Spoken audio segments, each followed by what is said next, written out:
Notice I have tape on my drill bit as an indicator so that I didn't exit out the other side of the table. This is the location that I plan to put the on and off switch for the puck lights.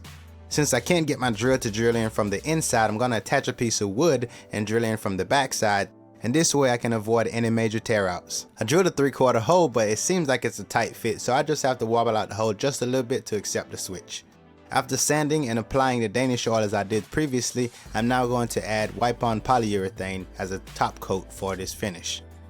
After applying the first coat of polyurethane, I then went back with a 400 grit sandpaper, sand that down, then I applied one more coat onto it. You can do it a third time to get an even better finish, but I was happy with the second coat.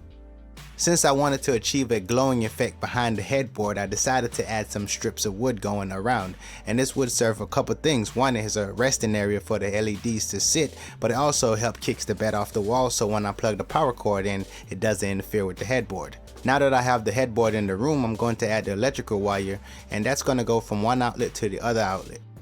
Here's the puck light that I shown previously in the video. I'm just going to cut the plastic connector off of it, pass the wire through the hole that was drilled, and then screw the light into place. These LED puck light comes in a kit, and I really like the low profile of them, and I'll have links to these down in the video description.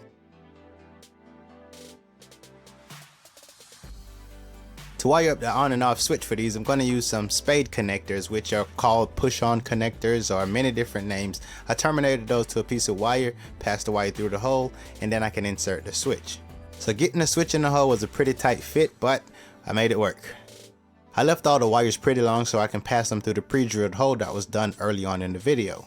And now that all the cables are passed through, I should have the wiring for the puck light, the electrical, and also the wiring for the switch. And after getting the end table under the headboard, I can now install the bolts. Now I can fasten all the wiring down and keep everything neat and out of the way.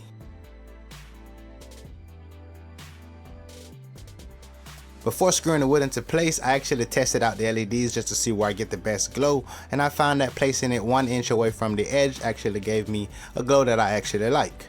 Turns out the LED strip was pretty close to the size of the headboard going around the entire perimeter, so I didn't have to add or cut any off. I drilled a 1/2 inch hole, then forced the connector through the hole.